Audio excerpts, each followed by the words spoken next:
Might go super long. But I want to put that in The time is 2:45. 2:45. Okay. I'm not going to go that long. Feel free to ask questions. Like raise your hand, ask questions. I want to get a feel for the room. Who wants me to talk more about sports? Raise your hands. Wow, I'm not expecting this. And media? Okay, only a few. Wow, okay. That's not what I expected. I expected more media. Okay. So I guess this is an entire track dedicated to it. Let me explain a little about who I am. My name is David Pat. I work for OMF International. OMF International is a missionary agency. We have a booth in the exhibition hall. We work primarily in East Asia. And what I do for OMF is I'm a mobilizer. So I recruit missionaries and train missionaries and lead teams to Asia. So the reason why I'm doing this workshop, you guys will see in a little bit, there's going to be a lot of me in this PowerPoint. All right, because I do want to give you guys some of the things that I've learned personally, and hopefully that can hopefully it can inspire some of you, all right, and give you some ideas. So let's start. This is the challenge that I want to present. How do we make sports and media ministry more than just a fun activity, and how do we make it missional? I'm glad you guys seem like a really good audience. You guys don't like okay, so I'm gonna just assume that you guys already believe in sports and media ministry. All right, you guys already believe that it's a Bible ministry. But you guys have probably also seen it be sports ministry just be, hey, it's basketball. Oh, let's call it a ministry. All right, yeah, this is great. All right. Or you've probably also seen like media ministry. Oh, I make bulletins. Yeah, it's great. Let's call it media ministry. All right. And I'm not gonna say like that's dumb. It's a waste of time, right? But I am saying that there is a way to do it badly, right? I mean, as Christians, we have to be honest. There is a way to do sports ministry badly. You do sports ministry badly when you don't have really have a vision. You kind of just like, hey, I like to do this. Let's just go do it, and let's call it a ministry so we feel more holy. All right, that's a reality, right? Media ministry, sometimes it's just like, hey, I'd like to, go on YouTube. Let's make that ministry. All right, let's make commentary on YouTube videos of ministry. One of the challenges for us today is how do we not just do it, but how do we really have a strategy, have a vision, and not just that, but because we're here at a missions conference, how do we make it missional? How do we make it so that our sports ministries can actually reach out to people and engage in conversations about Jesus with people who have never even heard of Jesus? All right, so that's the challenge we're going to talk about today. And so here's some of the goals of this workshop. I want you to understand the unique strengths of sports and media ministry. I wanted to do this workshop because I truly believe that sports and media are ways that we can reach a large group of people effectively. And I say that because in the church, we often see like, oh, you want to do a crusade, you want to do ministry? Well, you got to preach. Right? You got to go to a Bible college, you got to do 4 years, you got to learn the Bible, and you got to be a preacher. Right? Or you want to really be effective in the church, you got to be a pastor. Right? What that means is that every weekend you got to preach. Right? Or you got to counsel people. That's like the most effective way to do ministry.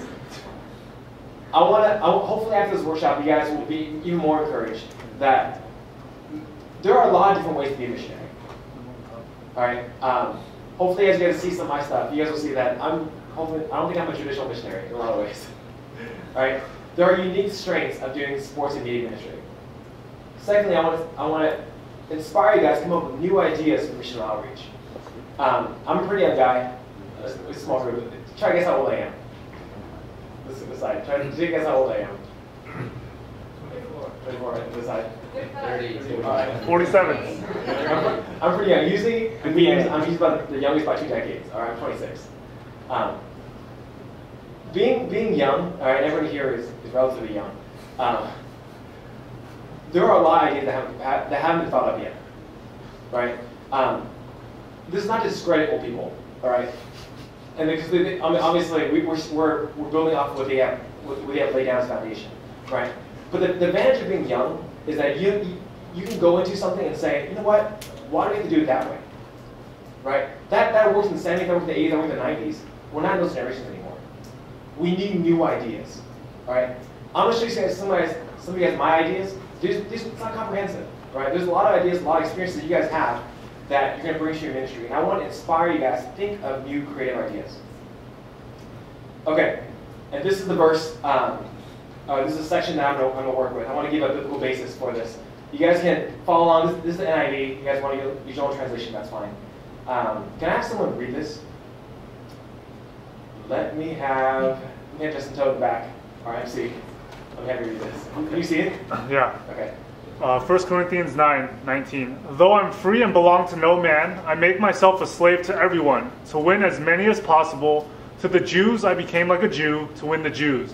To those under the law I became like one under the law, though I myself am not under the law, so as to win those under the law. To those not having the law I became like one not having the law, though I am not free from God's law, but I'm under Christ's law, so as to win those not having the law. To the weak I became weak to win the weak. I become all things to all men, so that by all possible means I might save some. I do all this for the sake of the gospel, that I may share in its blessings. Thank you, Jesse. The Apostle Paul. All right, the Apostle Paul gives us the model on which we're working with. Missionary work has always been creative. All right, I want to show that to you guys right now. Missionary work has always been creative. Effective outreach has always been creative. Look what it says in verse 19. Though I am free and belong to no man, I make myself a slave to everyone to win as many as possible. Let's break that down. Let's break down his thinking for a second. Paul says, I'm a Roman citizen, right? You guys know that from the Bible. He's a Roman citizen. He's kind of a Hebrew Roman, all right? He's free. He has special standing in the Roman Empire as a citizen. He's free. He belongs to no one. He's not a slave. But he says, let me think. There are places I can go that can only go as a slave. There are people I can reach that can only reach as a slave. Then I'll become a slave.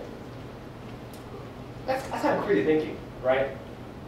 But that's the thinking I want to kind of bring up in this workshop. Think outside the box. Think about the rights and privileges you've had in your life and how you can use them for the glory of God. If you're a slave, it's not easy to become free.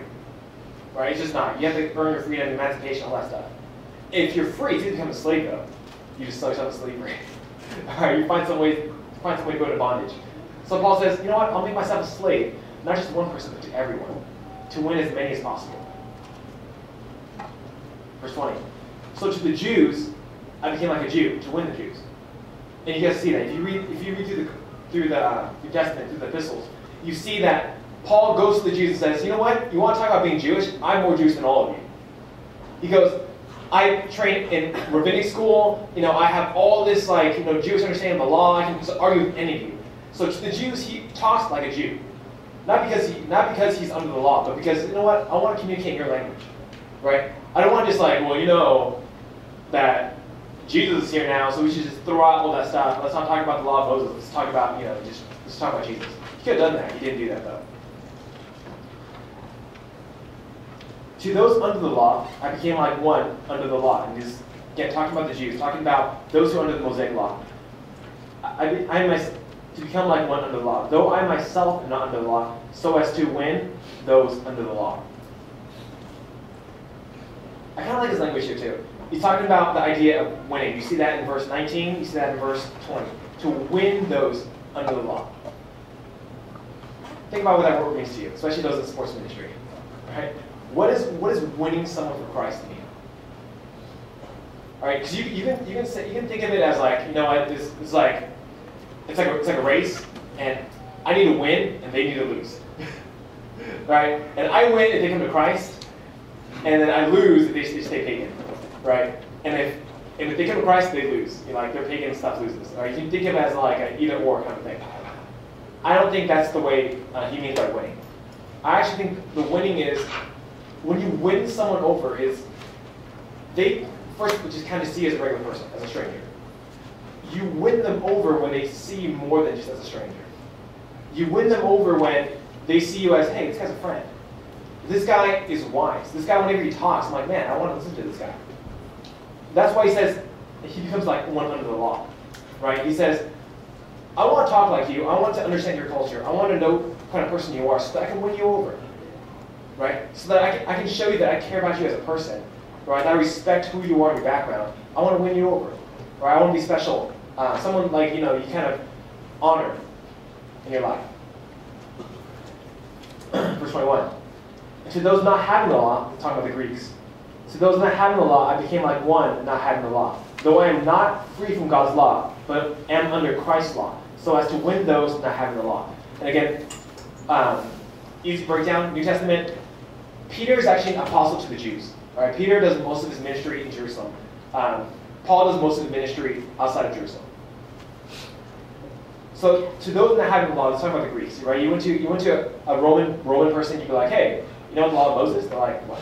All right, just like another religion. He goes to them and says, though I am not free from God's law. So he's not technically free from the law of Moses, not technically free from God's law. He's under Christ's law. But he became as one who's not under the law to win the Romans. And so the weak I became weak to win the weak. And I become all things to all men, so that by all possible means I might save some. I want you guys to catch that.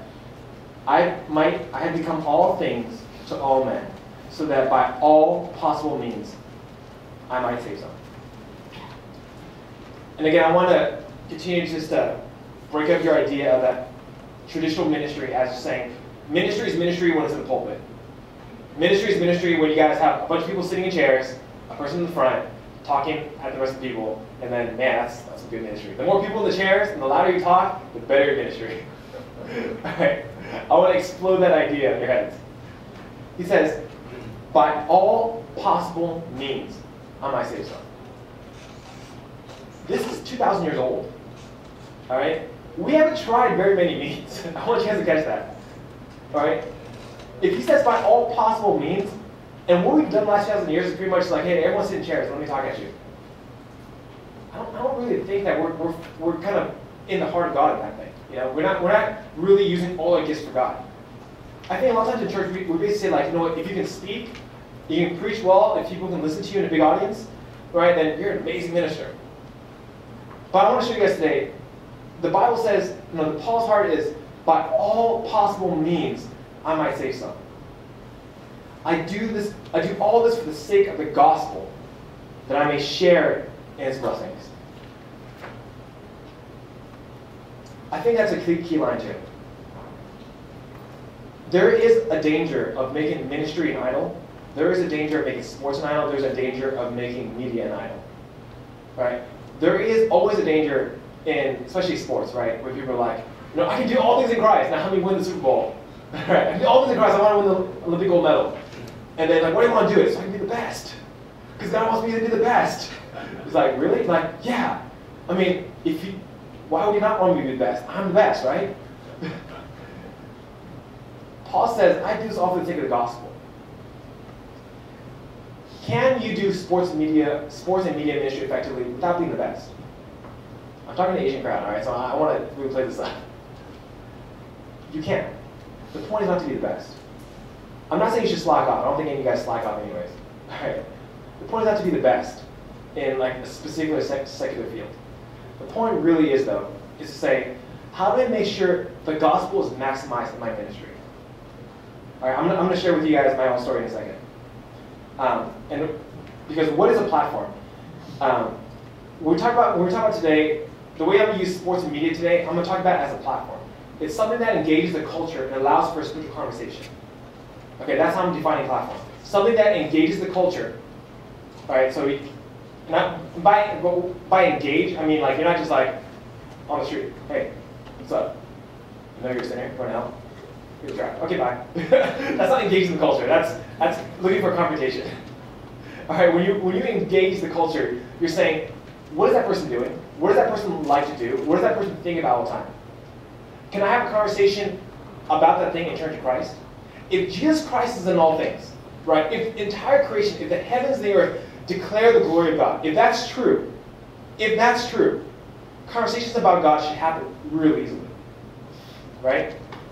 If the heavens and earth and all the glory of the universe declare the glory of God, and the only time we can talk to someone about Jesus is by telling them, hey, you're a sinner, I want to give you this trash. We have an issue. Okay? So what a platform is a platform is a chance to engage someone in the culture and to have a spiritual conversation. To have something that goes deeper than just like, you know, how's the weather? Did you know you're a sinner? All right? Sports ministry. What is sports ministry? Why sports ministry? The reason why I love sports ministry is that it's by nature a social activity. How many of you guys have ever played on a team for sports? Raise your hands. If you've ever played on a team of any kind, it's pretty much all of you. Okay. They're by nature a social activity. The sports, so you guys know my background. When I was in high school, I went to a small high school, okay, so this is not as big of a deal. I did football, wrestling, cross country, and track. All right, and even in wrestling and track, which are technically individual sports, right, they're not. Especially those who are in track, you know how social it is. You can't really do sports by yourself, right? Even if you like work out, you're still working out with other people around you. And I think that's why sports ministry is such an awesome thing. It's because you're always around people, right? And you're always building relationships. That's one of the best ways to do ministry. Because ministry happens when we build relationships. Some of you guys are old enough to know now, when you guys are in high school, you're like, oh yeah, I'm super on fire. I came out of a convention, like, I'm going to evangelize to everyone, right? So you go to your high school and you like hand out tracts and you yell, like, everyone believe in Jesus! Everybody believe in Jesus, please! I'm so on fire right now! Right? And like, no one talks to you. All right? Or they're like, oh my gosh, this guy's crazy. And then that goes on for like a week or two and you're like, okay, I'm done. It's not really effective. But then you look at the people in your church who came to Christ, and then you look at their testimony, and what do they usually say? So-and-so brought me to church. So-and-so invited me to something, and then I came to church, and then it's kind of cool. All right, and over time they could accept Christ. Almost always, someone comes into the church because of a relationship. That's what I'm telling you about sports ministry. It's a chance to develop relationships. Right? It's a chance to gain authority in someone's life. It's a chance to gain friendship in someone's life. It's a chance to be close with somebody in their life. Right? That's the advantage of sports ministry. This is the first book that I wrote. I'm going to tell you the story behind this book. All right, that's my arm. All right, okay, in case you were wondering. That's backshot of me. When I was in high school, sports ministry to me, all right, this is just being honest, I'm like 16 years old, 17 years old. I thought sports ministry to me was just, I'm most effective when I win races, right, in track, when I win wrestling matches, all right, and then when I'm like on the podium, people are like, how did you do it? I go, Jesus Christ, help me do this. Like Tim Tebow, yeah, fourth quarter, God is awesome. And then just by that, people come to Jesus. Just by seeing me win, they'll come to Jesus. All right, that never happened. That has never happened. All right. After high school, I wanted to continue to play sports. The reason I got into bodybuilding is because I remember in wrestling, you do weigh-ins, and you weigh in almost pretty much naked, right? And people are like, dang, that guy's gonna be so good, right? And I wasn't as good as I thought I would be. All right, I was really buff, but I wasn't as good at sports. So when I came to college, I'm like, no, forget this. I'm not gonna do a ball sport. I'm just gonna bodybuild. All right, I'm just gonna focus on looking good. And if that's a sport itself, I can win that. All right. So in college, I decided just to do bodybuilding. All right. My first year bodybuilding, I won the San Diego show as a team. Right. I won the San Diego. I went to the universe. Didn't do so well at the universe. And I said, okay, you know what? Next year I'm gonna come back. I know I have potential. And then my second year in bodybuilding, I still ended up losing the San Diego show. But after that, I started really dieting, really working hard. 2 weeks later, it was the USA's. Ended up winning the USA's and taking second in the universe and Olympia. Right? So kind of from there, I'm like, you know what, I'm hooked. I gotta keep doing this. All right. I started bodybuilding because I just really enjoyed it as a sport. But when I started to do it, I realized hey, you know what? People ask me questions about working out all the time, right? So I didn't. This is not a God thing, right? It's kind of just I decided, hey, this would be a good idea. I started to write for different websites, bodybuilding.com. If you Google me, that would probably be the first thing that comes up. Bodybuilding.com. That was 6, 7 years ago now. So I'm writing these sports articles, how to lose weight, how to get in shape, stuff like that. I didn't think that was that was kind of just it'd be nice to do it. I enjoy doing it part time. It wasn't until I started going to Shanghai, right? I went to Shanghai originally because my family went there, and I wanted to check out hey, I heard there's underground churches in China. Maybe I can hang out in one and see what people are like. I ended up it's a long story, but I ended up going to a house church, made friends there, and then my family is Shanghainese, so I spoke Shanghainese, and I was like, wow, I know what's going on. I'm like, oh yeah, I really want to come back and serve you guys. And I asked them, what are some ways I can really bless your church? Right? I'm 20 years old at this point, right? 19, 20 years old. And they're like, we don't have very much Christian literature, right? Because it's censored in China. So I was thinking like, oh, Christian literature. Okay. And I knew that, because I get emails back to people around the world like, hey, I read your lose weight guide, right? Give me some tips. So I knew people from around the world read my articles, and I knew that you can publish workout stuff anywhere. So I was thinking like, hey, wait a minute. I'm sure I can get my stuff published in China, right? And they need Christian literature. So what I decided to do is, I'm not a super Christian, but I really like the Old Testament. So I did an Old Testament devotional series, and I packaged it with some of my fitness stuff, and it became this book. So this book is actually, it looks like a fitness book, right? But if you actually read the title closely, it's not just a fitness book, it's a devotional book also. This is my first project, and I decided like, look, I'm gonna do this in English, right? Sell it, get all the proceeds from it, and then do a Chinese book for free. Just give it out in Chinese for free. All right, so I actually have it here.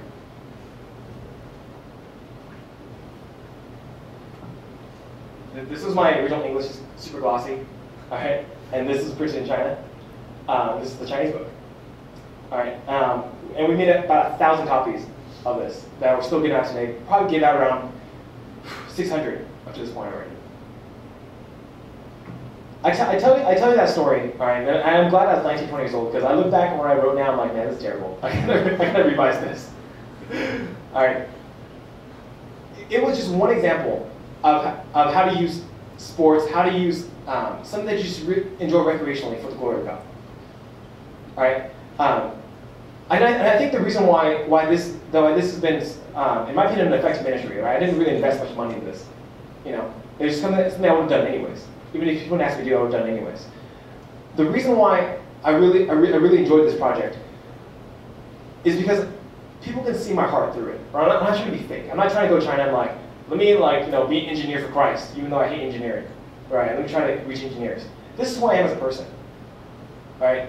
If I wasn't doing this as a ministry, I still work out. All right? I really enjoy working out. And I know there are other people in the world who like to work out. Right? And we're going to have conversations anyways, right? So why not have a conversation about Jesus? From bodybuilding, as I started getting better at it, I started to understand how to train. I started to train others, and it's funny. Like, I've never yet met a guy who, if I go up to him like, hey, how would you like to be strong for the rest of your life? They'd be like, no, don't talk to me. I have yet to meet a guy like that, right?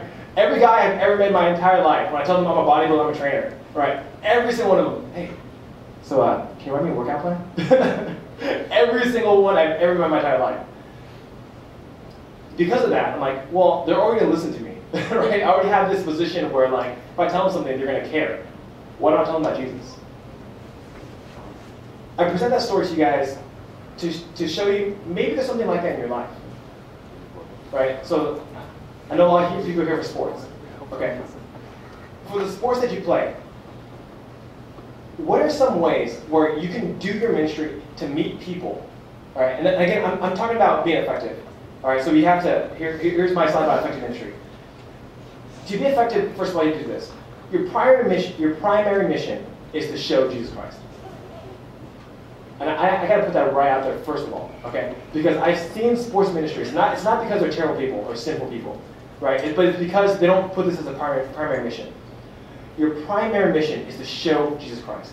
And I say show, not preach, okay? Because I think there's different ways to show Jesus Christ. If you let sports ministry just become every Saturday let's play basketball and we do it at church, that's a ministry. That's not a ministry, okay? I don't care if you have the title of sports ministry. It's not a ministry. A ministry is when you're effectively showing Jesus Christ. And this should be encouragement to you. You can have an effective sports ministry with 2 people, or with 3 people. It does not have to be the entire city of San Diego come into your thing, or the city of Bangkok, or like Bangalore, or like Shanghai, Beijing, come into your little thing. Your primary mission is to show Jesus Christ. You can play basketball at the Staples Center and tons of people come out, right? But if all they see is basketball, you failed. All right? And you can put your church's logos everywhere, but if they don't see Jesus Christ, you failed.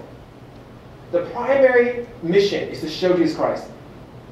But secondly, the most effective evangelism is through relationships. I don't think sports is the end goal. All right? I don't think if you're a super good coach and you're like, let's do this for Jesus, right? I'll like, disciple people and all that stuff, and then you raise up a team and you guys go to the Olympics, right? You guys win the gold medal. And then you're like, man, we're super awesome ministry now. The primary goal, right, the primary way you evangelize is actually just through the relationships. It actually doesn't matter if you win or lose. It actually doesn't even matter if you guys are really having fun playing sport, right? Sometimes some days are just bad. You play basketball in the rain and the basketball's deflated and it's not fun that day. That's okay. Right? You can still have effective sports ministry. Because what you're really trying to do out there is you're really just trying to build relationships. All right, that's the key to this. All right, that's the key to all of this. What you're really just trying to do is you're just trying to build relationships. You're just trying to get to know people. When I went to, I go to Shanghai about twice a year, right, and I lead teams there. If you ask me, and people are like, what are we doing today? I'm like, we're going to play basketball. He's like, how's that missions? I'm like, I don't know, you'll see. Right? And then we go to some colleges, Fudan University. We show up, play basketball for 2 hours. And then some of my team looks at me and is like, dude, this is a ministry. We just play basketball 2 hours. Right? This is not anything. Right? And almost always after basketball, you're getting drinks, stuff like that. People are like, oh, so you guys are from America? I'm like, oh yeah. Oh, why are you guys here in China? And they're like, oh, we're just here to see friends or something like that, to think of something. And then they're like, oh, what do you guys actually do in America? You can tangent that any way you want. You're like, oh, we like to go to church. Oh, what is church? Talk. Hey, by the way, we're having dinner. Want to join us? Sure, we'll join you. You guys go to dinner, talk more about that stuff. Now you're friends for life. The key to sports ministry is that it's a chance to do something fun together, right? Something that's social by the nature of it, but you have to emphasize, and yet it has to be on your mind. I know when you play basketball, you don't think about this, but it has to be on your mind. Hey, I got to be friends with people. Right? That means don't foul people all the time. All right? I don't care what sport you're in. Some of you guys are jerks. Don't foul people all the time. Don't cheat. Don't trash talk. All right. At the end of the day, you want them to like you enough to want to be your friend. All right. And I'm kind of glad that in China, a lot of sports don't keep score. Right? You play 2 hours. What's the score? I don't know. Just keep throwing the ball in the hoop. Relationships. But number 3, have measurable goals. Okay, I'm a young guy, but I've been in ministry a while. If you don't have a measurable goal, right? And if your goal is what do you want to accomplish in your ministry? I just want to glorify God. How can you measure that? How much we glorify God? How long do you do that? 5 years to glorify God. All right, that's not measuring your goals. All right, that's just saying things. This effective ministry says, look, what do I want to see in 6 months? All right, what do I want to see in 1 year? What do I want to see maybe in 3 years? I'll give you an example. All right, for this book, I have measurable goals. For this book, I said, first of all, I have to get this book out. Right? Some people start books and never finish them. I have to get this book out. Then I have to sell enough of the English copies to subsidize the Chinese version. All right. I ended up selling about 300 something of these in English. And then I said, okay, I have to get the Chinese people to translate it for me. All right, because I don't know Chinese. I actually can't read this book. It's kind of sad, right? People tell me to translate it correctly. I have to get this translated, and then I have to find a printer. I have to find a printer to print 1,000 copies for me, and then I have to find a way to distribute it. All along the way, I had basically had milestones, things that I wanted to hit, and make sure that I can do that. And then how do I measure if this book's effective? I'll go to people and I'll say, of people that have read this book, what is the feedback on this book? Right? When I ask them, hey, did you read the devotional section? What did you think? Right? I had ways to gauge if my ministry was being effective. You need to do that for your ministries. All right? I know there's tons of different ministries here and ideas here, so I don't want to, figure out everyone individually. But I want to tell you, you have to have some measurable goals. Ways to figure out if you're doing it right and doing it wrong. I know a lot of times in church, we're just like, oh, you're serving God, that's great. Just keep doing it. And even when we're really bad, people are just like, oh yeah, just keep going. I appreciate that. The heart is everything, okay? And it really does, even if you're bad at something, you should still do it, but you shouldn't do it the same way, okay? if your ministry is bad, I encourage you to still do it, but maybe change some things, right? So, for example, I'm going to use, let's say tennis. I want to hold a tennis camp, okay, and I have 30 volunteers with me, all right? And in the first year, I have 5 people show up from the community. And the second year, I have 6 people show up. And you're like, whoa, that's like 25% increase, right? My advice to you is like, okay, look, you're not doing something right, okay? Like, I don't think your measurable goal is to have 5 people show up with like 30 volunteers, all right? That's just not realistic to me, right? Set measurable goals. We don't hit those goals and say, what did we do wrong? And guys, it's okay to be wrong sometimes, right? I know sometimes you don't want to say that in church. It's okay to be wrong sometimes. Retool. Figure out what you did wrong, right? Go back with your leadership team and figure out what went wrong. All right. Lessons learned from this, from my book project, and from different things I've done in my life. Google is your friend. When I wrote this book, I literally went on Google. How do I write a book? Right? I literally Googled that. How do I publish a book? And I just learned how to do it. I was 19 years old when I did this. Okay. I know you guys are young. I know you guys don't have experience, but you learn by doing. We live in an age where figuring out how to do something is actually really easy. Doing it is the hard part. Right? Having the initiative and the drive and the willingness to do it is the hard part. Figuring out how to do it is not hard. You literally just go home, like whatever you're going to ask somebody, just type that to Google, and somebody has already asked that question. Okay, and you can figure out how to do it. Sometimes you just have to try things. I'm trying to think of, yeah. So when I first did this book project too, when I see published authors, I'm like, oh, people. The way you write a book is you get a book company to sponsor you, and then they advance you money, and then that's how you publish a book. I tried that, it didn't work. I emailed Zondervan, and I'm like, hey, I'm 19 years old, can I write a book? And they get back to me. All right, and then I tried like, hey, I'm gonna do like, I'm gonna go to this website, because I heard they can print books. And it was like triple the price of what I originally got the book printed at. Those doors closed. Right? I really learned by trying. Right? I called people, emailed people, I tried different things, it didn't work out. Eventually you come to a conclusion, you figure things out. Don't be scared of failing. Alright? Now I'm telling you guys are young, and I've seen so many young people fail, not because like their idea was stupid or they're stupid, but because they did not stick with it. I remember having a conversation with my friend. He was actually leaving our church, right? And I was like, why are you leaving the church? Why are you going to? He's like, I've been trying to get this ministry off the ground for like just so long. I'm just so frustrated with the leadership. I'm like, how long have you been trying? I've been trying 3 months, right? I'm like, you've been here 5 years, okay? You're gonna give up after 3 months? I'm trying. He's like, 3 months is like so long in my life. I had like 3 meetings and like they didn't want my idea, so forget it. Some of you guys are smiling, laughing at that, right? It's true though. People give up all the time. Just because my first idea failed, okay, now I'm not doing it anymore. It's not God's will. That's for sure not God's will anymore. Try it out. You're young. Be humble enough to say, I'm 20-something years old. I don't know what I'm doing yet. Fail a couple times. Fail a couple times. Number 3, and get other people to help you. Okay? You cannot do ministry by yourself. That is one of the biggest lies of our American culture. Because everything in America is like, let's do this ourselves. I'm gonna Rambo this, right? The Rambo movie is like, I'm gonna go out in the machine gun and just kill everyone myself. Okay, I'm a one-man army. All right, ministry is done with other people. Get other people to help you. This translation for this into Chinese, I had 4 teams work on it. All right, from the Shanghai House Church. All right, I had 4 teams, and I told them to split it up.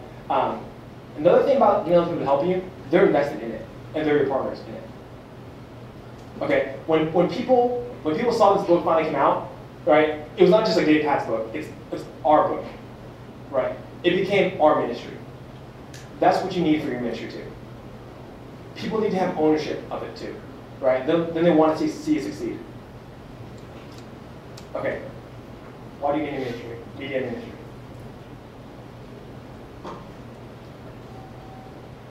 Media is communication. God tells us to communicate the gospel. And the church has always been on the forefront of media because we have the most important message. The printing press. someone shout out, when what century was the printing press invented? Not 21st. So yes. Come on, guys. You really know one? 19? Someone else? 16th century, the Gutenberg press. Right, that was basically the first really commercially viable one. What did they print right when they got the printing press out? The Bible. Okay, because up till then, the Bible was just monks in a monastery, just everyone sit down in a row, and it's all just copy.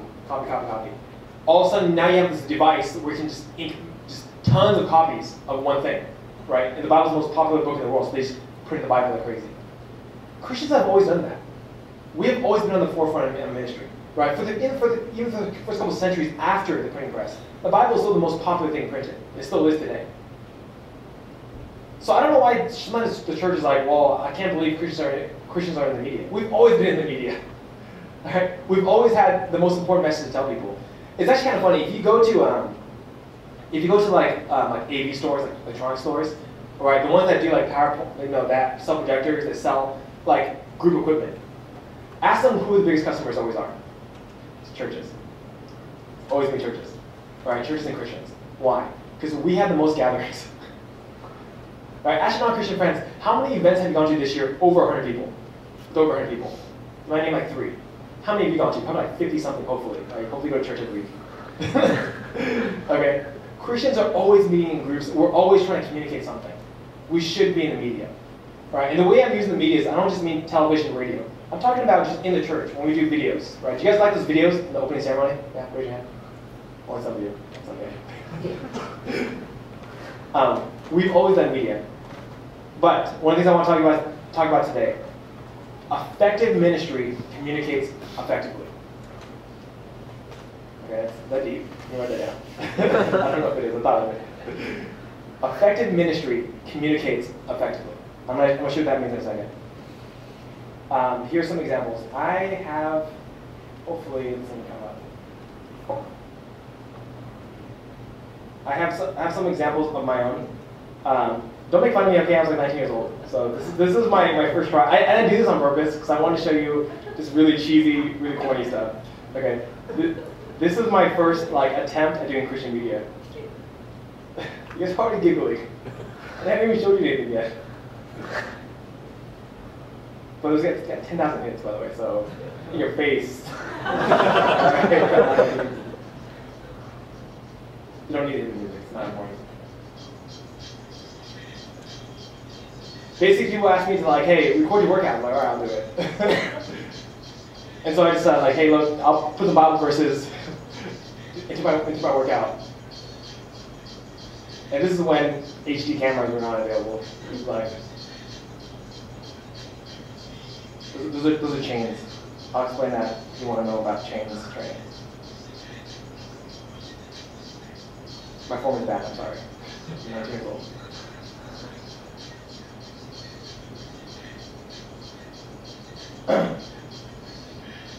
If you see this video, it's not very exciting. Alright, literally just me working out. We got 10,000 hits.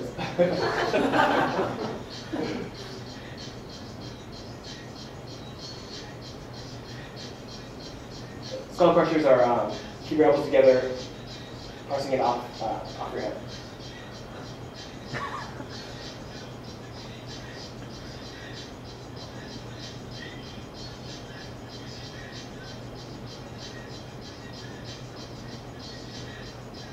All right, we're gonna do one more exercise, and we're gonna stop this. One more thing.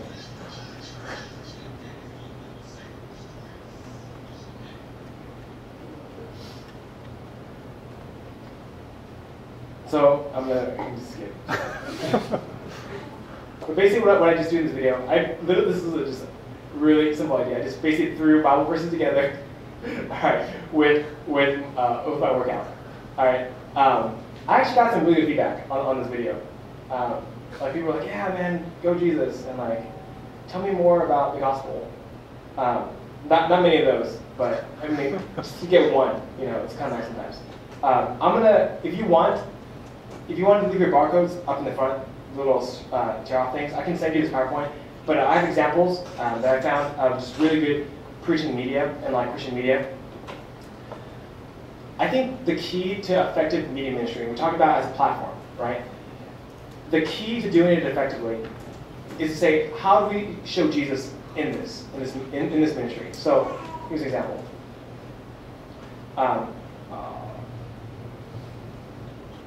This is one of the things I came up with on a Halloween gospel tract. The way I printed this was just like this little business card thing, and on the back was, a gospel tract.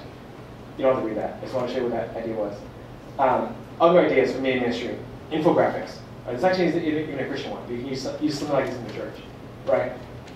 Just Googling statistics, putting with pictures, and having it be something that helps the church visualize something like China, for example.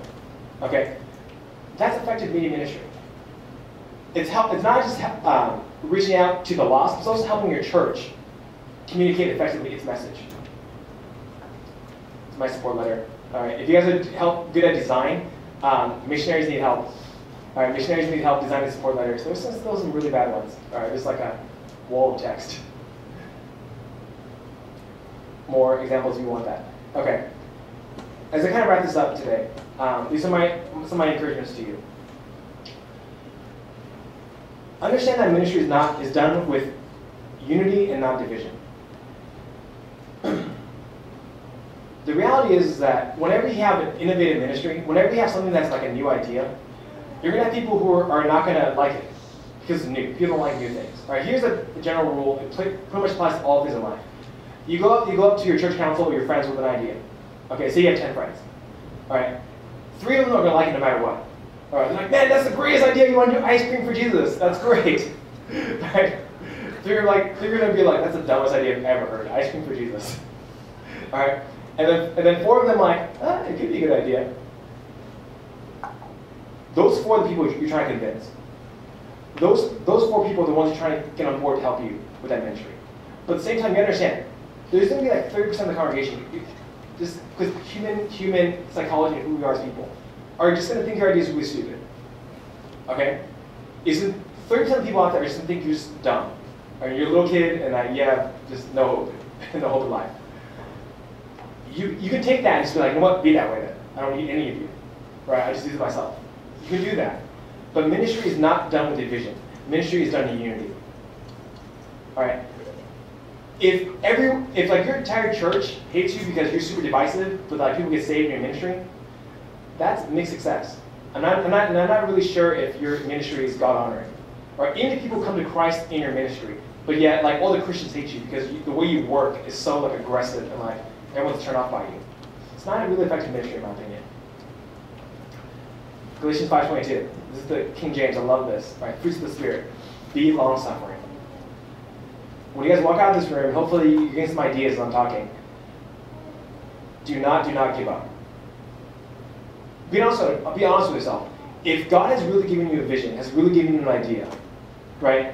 His vision doesn't change because it's hard. I see people all the time like, you know what, Dave, I think I'm called to go to seminary. I think I'm going to be a missionary overseas. Right? I see him a year later. Like, oh, hey, are you in seminary? Oh, no, I didn't do that. Why not? Oh, I don't want to take loans out. What? You're called to be a missionary, called to go to seminary, but then the moment like you realize financially it'd be hard, you just give up. People do that all the time.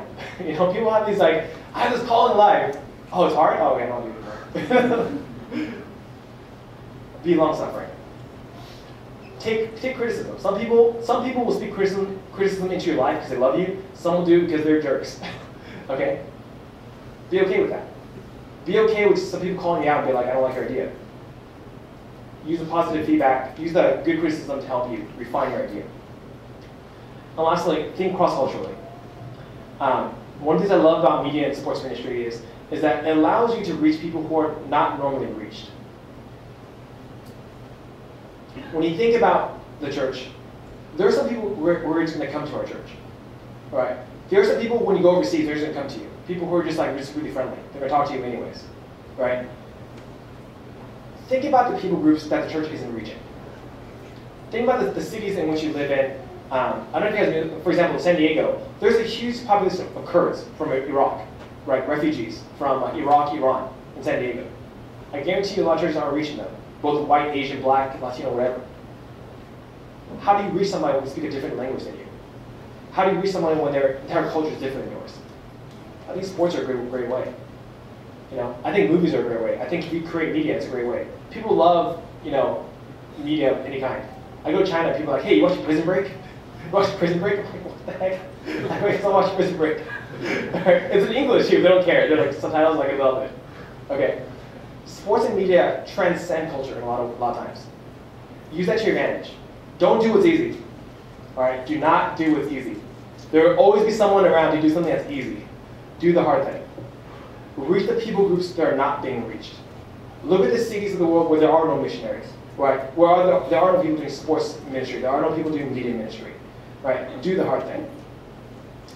I'd love to talk to you guys some more after this if you guys have questions, but let's end our time. Be faithful to this time slot.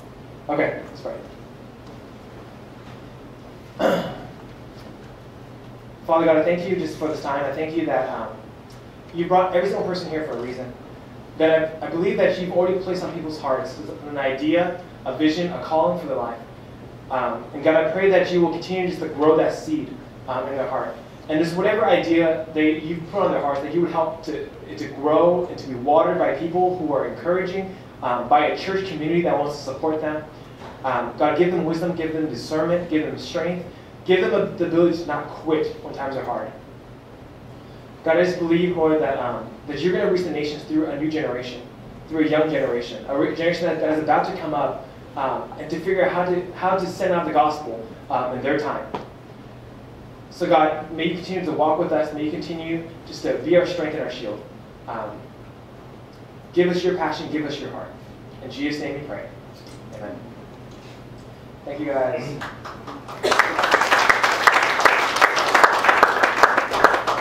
To be honest with the evaluations, I'm okay. Honestly.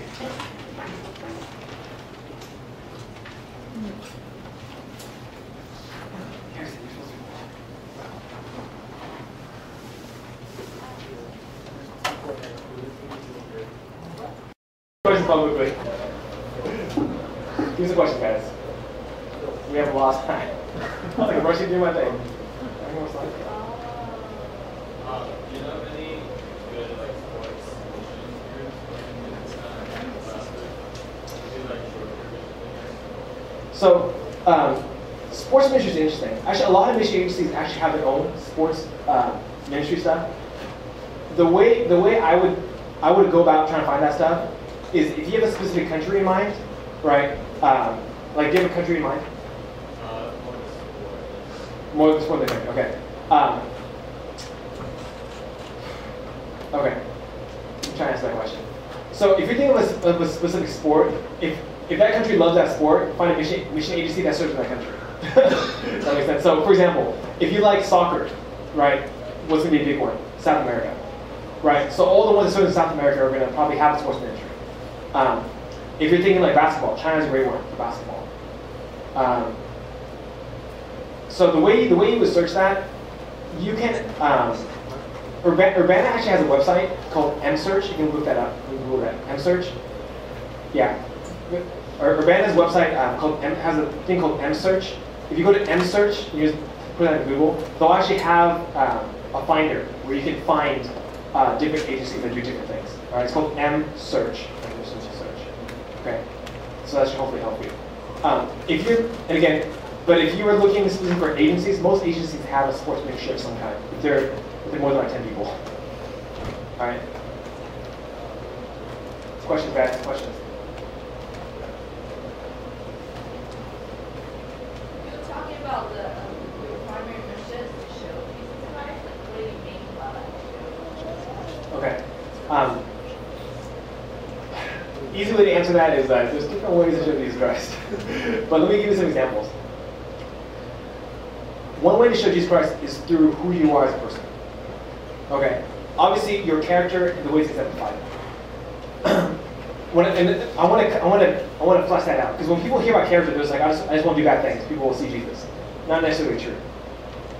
Character only comes out is if you build a relationship with them, if you live life with them. When they see you in hard situations, when they see you in good situations, and they see your life, right? That's how your character comes out.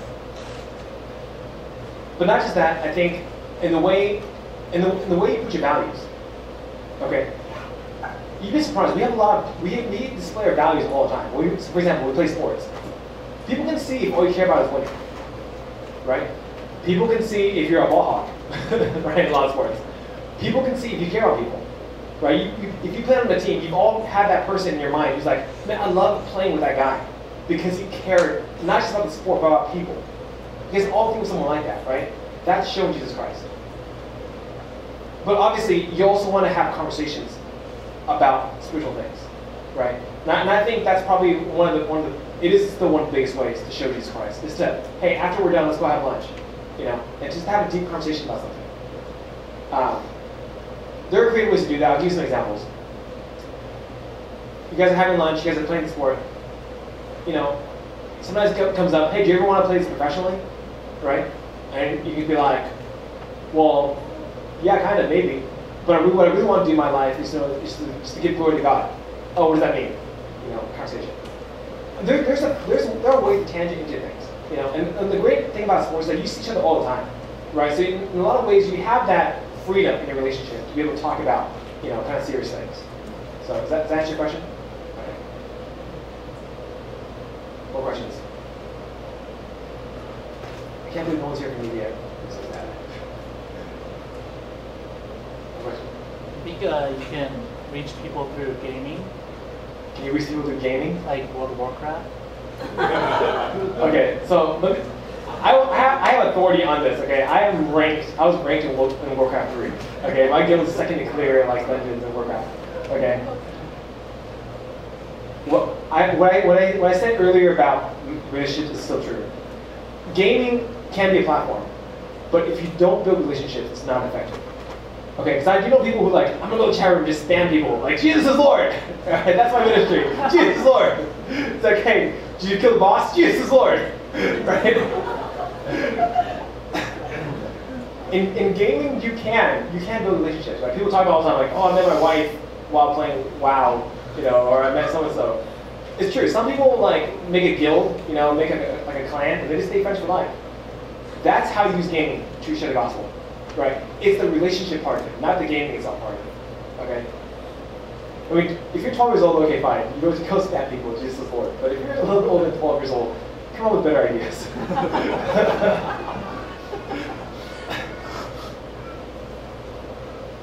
Other questions?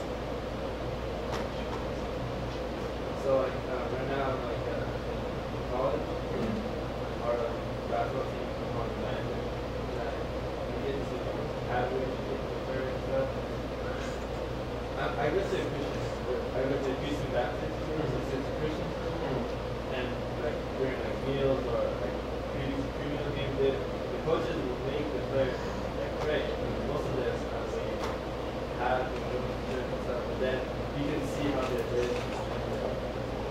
You know a way to, I know it's still a relationship, try to keep on the conversation, but then into some other things or Yeah, that's a good question. So your question is, how do you kind of speak truth into someone's life, and how do you kind of give them mentorship and discipleship? I'm glad you said you're a manager, right? I think there are definitely some positions in sports. Like if you're a captain of a sport, a manager of a sport, I'm a personal trainer, right? I think sometimes it's just, it's hard because people have to be humble enough to let you speak to their lives, right? But at the same time, you probably think of some areas where they respect you in. So for example, actually, tell me more about being a manager. Like, what do you do as a manager? wash your clothes, Okay. keep your locker, the ball, your bag. Okay. You get to be around Okay. they practice together. Okay.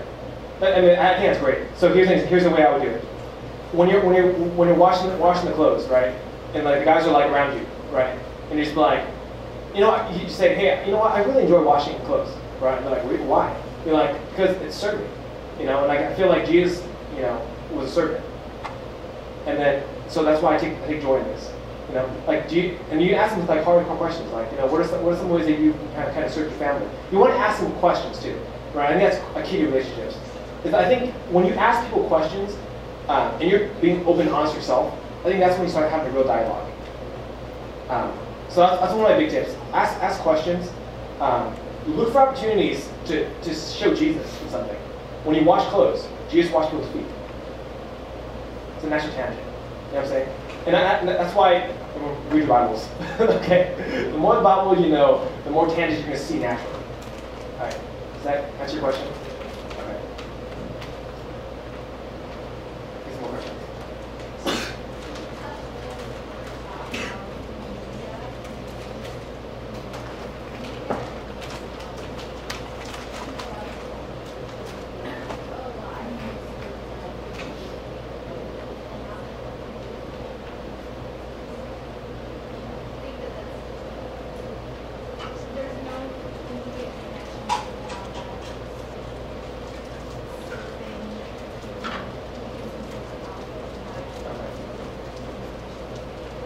This is going to be a chance to plug something now. I work for Women International. I do a lot of recruiting. All right. You know what the hardest jobs to fill in a mission agency are? It's not church planters. Some of the hard jobs to fill are accountants, IT, all right, photographers, journalists, all right, guys who do media production. You know why? Because how many of you after this conference would be like, I do media. I feel called to be a missionary. Right? No one does that, and that's the problem. Okay? I stress over and over again. Ministry is about doing everything together. Every single gift in here is valuable.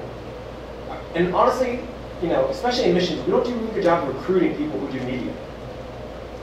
If you think about the way you do missions, the way we communicate the gospel, everything has a media platform involved, right? When you print tracts, who prints the tracts?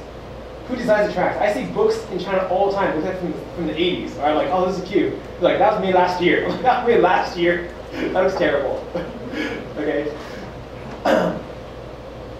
The way media is effective in the church is, and this is why you should do media well. The media of ministry communicates the identity of ministry. Okay? The media of a ministry communicates the identity of a ministry. So, for example, you walk into a church, right, and your brochure, your flyers are all in Chinese. What kind of church is it? Chinese church. Okay?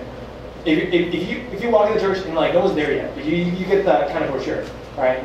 And it's in like this like just super like size 20 font, right? And it's like just like a wall of text, and it has like, you know, those pictures from like the 60s, right? What are you gonna assume?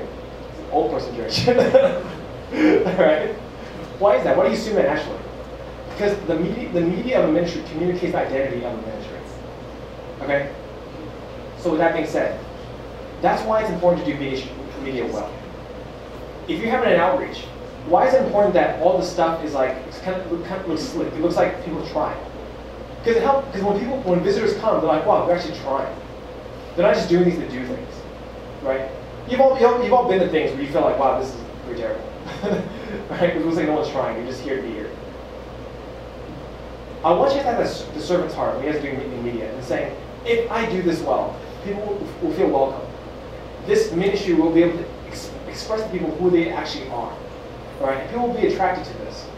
You know, I've been on, you know, my college campus, UCSD, and there actually is a difference. I think when Christians do stuff well, it stands out. I go to like, you know, the Key Club, right? They hand me like a piece of paper with like, come to our barbecue, and there's just like text, right? And then I see churches like hand out these like glossy like postcards and like come to like our church and like where God is relevant and music is amazing, da da da. And it has like this flyer and like all of a sudden like come, and then you go to their event and have like all this media going, and then also the band is like rocking out. And then you go to Key Club after, we're like, wow, I want to go to this Christian club. Right? Media is important. Okay, because it's expressing the identity of the place. If you're lazy and a non-Christian sees that, right? What does that tell a non-Christian? Christians don't care. They're just there to be there. If you do media well, what does that tell non-Christians? Wow, Jesus Christ is exciting. People actually really care about what they're doing. There's something about this place and this community that is worth something. Right? And they really care how they come across. They actually really are trying. They're passionate about this. Alright, does that answer your question? Want me to elaborate something? Okay. More questions? And who's here from, who is interested in new media? Just raise your hands. So only one person, come on. Okay. Yeah, we have, do you have a question? I just have a question. I have like seventh graders, and I noticed that he and his friends started to look on the internet, Google, YouTube. There's some really cool, funny Asian video clip. I don't know. One of them I saw is the Buzz Bumblebee. I don't know what it is. Okay. Sounds like it's kind of circulating among the young kids. So I wonder if you know any of the YouTube, whatever the cool video clips that the young kids actually enjoy watching. Yeah, that's also kind of integrate the gospel message. In terms of really young kids, I'm not sure. Okay. Again, Christians are actually still really new to this. The only ministries I can think of that are doing internet evangelism and internet outreach really well. You guys can write this down, or I can give me a barcode. I can send this to you. John Piper's Desiring God, or Don't Waste Your Life. He has a really good internet team, a media team. John Piper, Desiring God, or Don't Waste Your Life. And the way they do their clips, I won't try to find it right now. But like it's like short. It's 1 minute. It's not in it like. You know, the old ones are just someone like looking at the camera. Hey, you should believe in Jesus, and the Bible says, and you just open the Bible and just read to you, right, for like 5 minutes, right? Like things is really boring.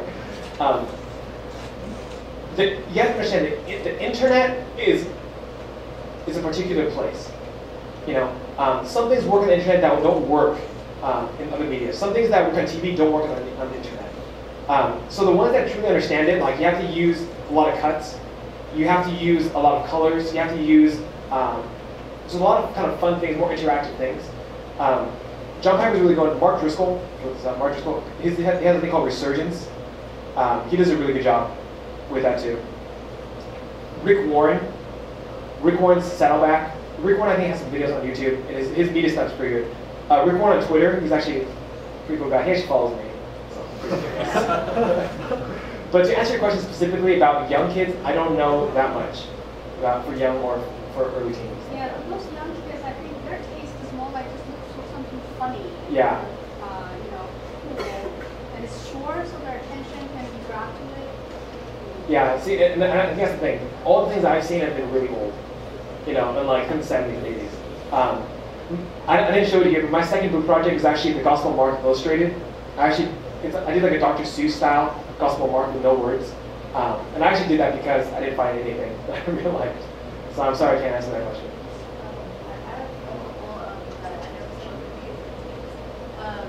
GodTube is actually the replica of YouTube with like Christian. GodTube? Yeah, GodTube. And there's definitely a lot online that you can actually go from GodTube and do searches, and then they'll have other people on the side that you can do. Oh, okay. That's me every day. GodTube. And one more question. Harrison, give me a question. What do you want me to ask you? I don't know. That's my question. You're here for media. How can I use YouTube as a platform? That's a good question.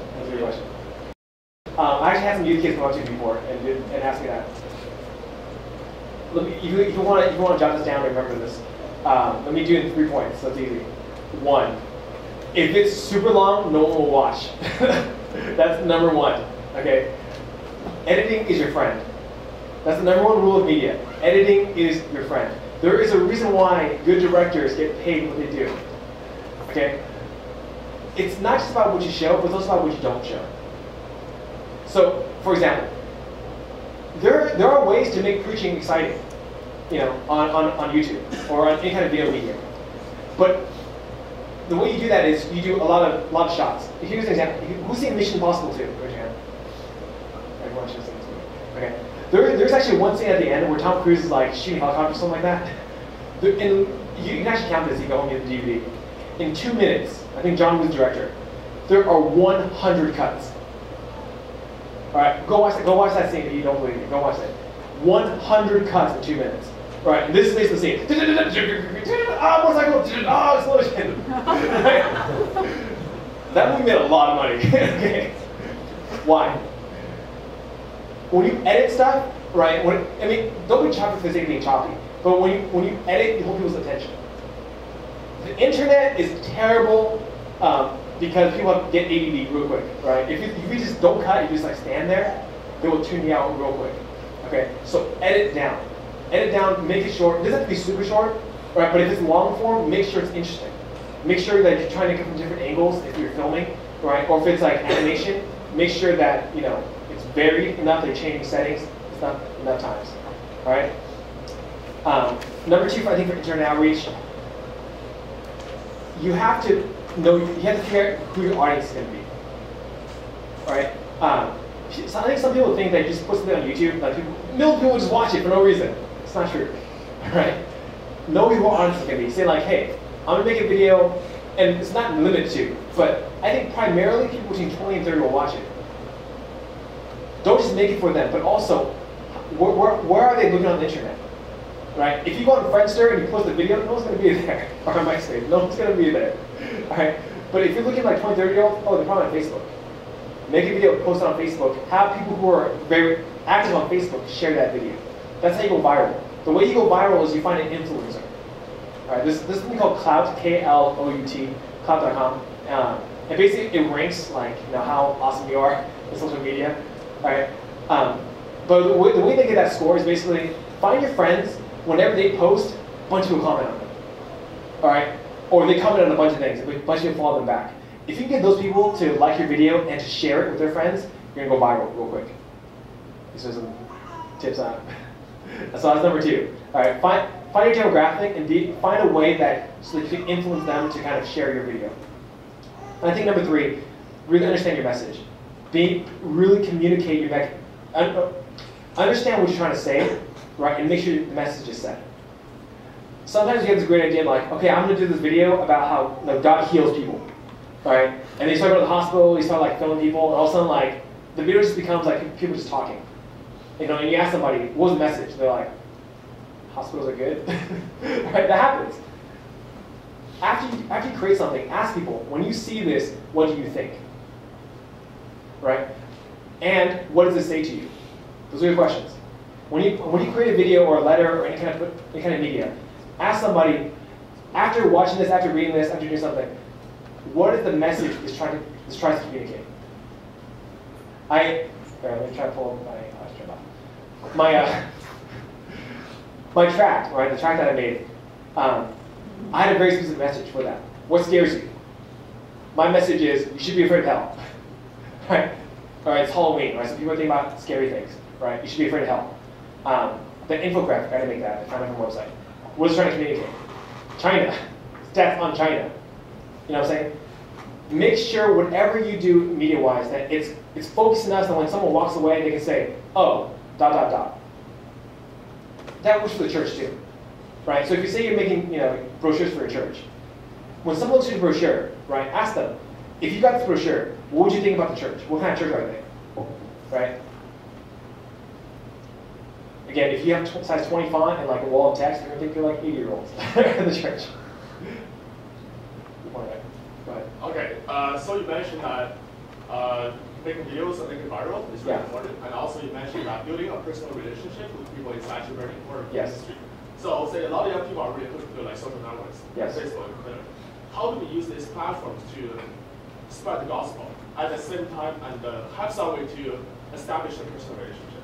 It's really hard to actually say you play Warcraft, Warcraft. How do you know what kind of person is on the other end? Like how do you know if it's a young person or old people? People don't feel like the people on the other end is actually a person. Yeah. Like how do we solve this problem? I'm glad you asked that question. Let me answer that. I do think that going viral is important, okay? But please, please, please do not measure your success by, do I have a million hits? To be honest, I think effective ministry, you want to have influence in a relatively small demographic that you understand. Okay, this is the key. So some people think that like if I reach 2 million people, I'm reaching people. You're not, right? You're just like Lady Gaga. Okay, people like think you're entertaining, but that's about it. sometimes the more important thing to do in media is to get an audience that you understand and you can cater to. All right, repeat that again. Sometimes it's important to get an audience, no matter how small, that you understand and you can cater to. All right. So, for example, some ministries, I use again, Desiring God. Right. They only have a couple thousand subscribers, but those subscribers and followers are fanatical. Like everything John Piper tweets or like does, they reshare. Why? Because John Piper understands his audience. He's basically saying like, I know everyone here, about 20, 30 year olds, come to my conferences. I meet them, I talk to them, right? And social media is a conversation, by the way, right? If you never tweet back or Facebook message back, don't expect people to follow you, okay? Have a conversation with them. Over time, you're going to figure out what your audience is, okay? Then start thinking, how do I really serve my audience? Don't worry about, oh, I don't have 2 million hits like Justin Bieber. Don't worry about Justin Bieber, all right? You don't have to be Justin Bieber. You have, 500 people who follow you, who care about what you say. That's it, that's your audience, all right? And again, have that conversation.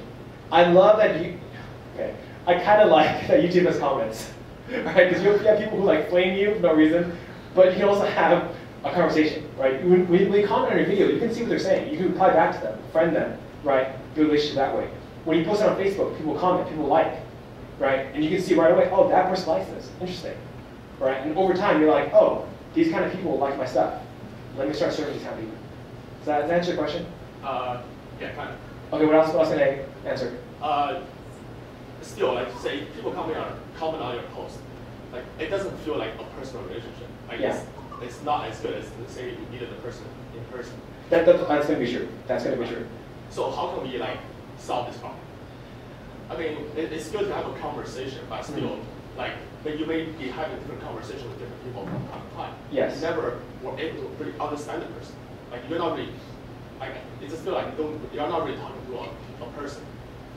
Yes. So I can answer that in 2 ways. One, it's important to follow people back. Okay, if someone took enough time to comment or to click like or you suck on something, right? They actually feel strongly enough to do that, right? And you gotta understand that. They feel strongly enough to say you suck. Find out why, right?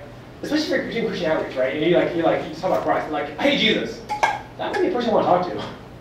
That actually might be a person you want to have a relationship with. So, for example, on YouTube, follow them back, watch their videos, right? Whenever they post a video, you make a comment too. No matter how much they think you're stupid, if you dialogue enough times, you get to know that person a little bit, But secondly, I also say, physical meetups are still important. Okay, the people who are the most successful on the internet, for example, have physical meetups. All right, you'd be surprised. The people who are most successful on the internet have physical meetups. Here's an example: Blizzard. BlizzCon sells out in hours. Right? They're a gaming company. All their games are on your screen at home. Why would you go to a physical convention? You go to the convention and they just have more screens, or you sit behind, right? Why? So why do people go to this conference? Right? You just watch it at home too. It's the same thing, right? It's not. When people start following you back, right, you guys build a friendship, you guys actually want to meet up. That's who we're human beings. Make room for that. Once you start having like a kind of a following, or you start getting serious about it, plan like, hey, who's in the Southern California area? Everyone pretty much is, right? Like, hey, let's meet at such and such. I think that's important. Okay. Now I filled my time, so now you are free to go. Come back to me after this.